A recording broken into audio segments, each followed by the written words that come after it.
Hello, I'm Markku Laine from Aalto University. In this talk, I will demonstrate our ongoing project called Computational Responsive Web Design. This demonstration was made for Data-Driven Design Day 2020. As you all may know, building responsive websites is very laborious and challenging, mainly because the designer needs to design not only one, but multiple layouts for different screen sizes. Also, the developer needs to implement additional adaptation rules to make the website responsive. And finally, the data analyst needs to decide what are the optimal breakpoints for the website, as well as later on analyze the collected user data to make informed decisions on how the layout designs should be improved in the future.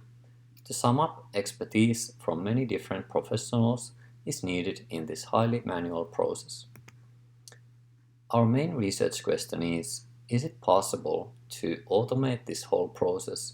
That is, can we generate and optimize an existing web page design so that as a result we get a designer-like responsive web design? A short answer to the research question is yes, we can do that. And next I will show you a couple of demonstrations highlighting the capabilities of our current prototype system. In the first demonstration video, we have a fixed-width mobile design, which our system takes as an input, and as a result of the layout optimization process, a fully responsive web page, including the navigation bar, is generated. First, we will have a look at the original layout. This is a fixed-width mobile design, meaning it looks exactly the same for all users, regardless of the device or viewport size used for accessing the website. Notice how the original navigation looks like. Now we run the layout optimizer, which optimizes the overall page layout for similarity. Here you can see the generated and adapted outcome of the system, in which the original order of elements is preserved for better learnability. As you can see, the web page is now fully responsive when I'm resizing the viewport in order to simulate different screen sizes. All these different layouts that change at breakpoints have been optimized by our system. The system also optimizes elements width for better text readability and applies intelligent image cropping. The navigation bar is also adapted during the process. Next, we have a basic responsive web design.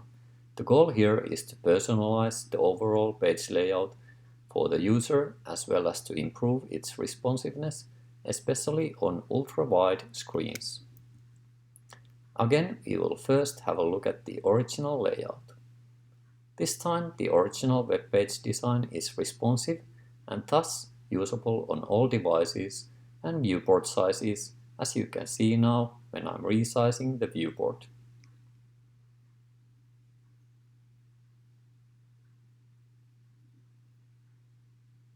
And this is how the original navigation looks like. The problem with this web page design is, however, that it supports ultra-wide screens poorly, that is, it does not utilize all the available screen real estate. Next, I'm simulating user interests on this web page by clicking some of the cards, this Costco and the red Cadillac. So the user is interested in these two articles. Here is the result of the automatically generated responsive web design, in which the overall page layout is optimized and personalized to match the interests of the simulated user. The red Cadillac and Costco, the two articles the user was interested in, are now both repositioned at the top of the layout in order to minimize their selection time. The optimizer was also configured to increase their saliency. Unlike in the previous example, this time we didn't want to preserve the original order of elements, but rather focused on the personalization of the layout.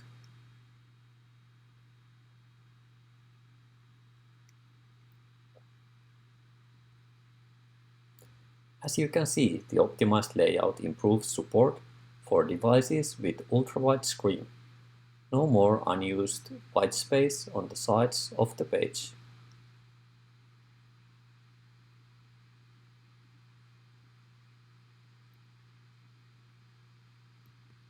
So, how does it work, you might be wondering. We developed a system called C-RWD, short for Computational Responsive Web Design. The system takes an existing web page design as an input. The input design can be either mobile or desktop, or responsive or non-responsive. The system also uses collected user behavior data and website-specific settings for the purpose of web layout personalization.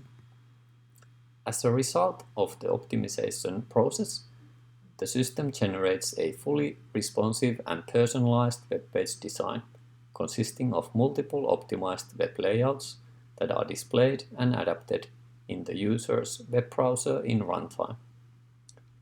Note that no hand-coded rules or templates are used.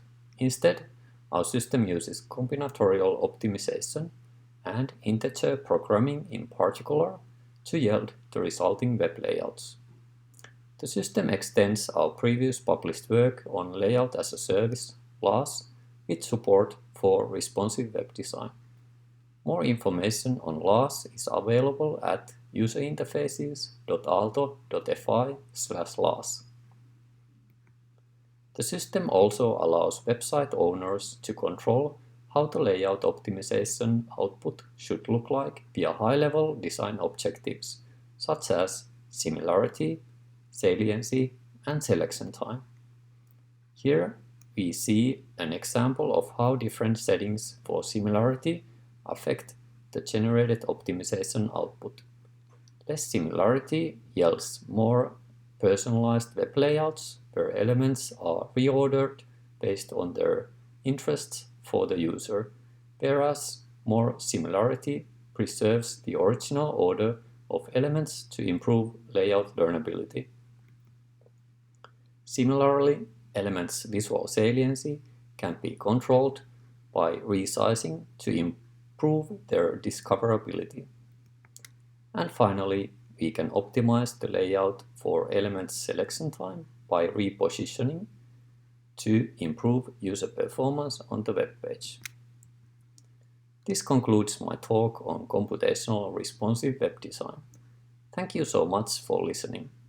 Please don't hesitate to email me at markku.laine@aalto.fi if you have any questions, comments, or insights to offer.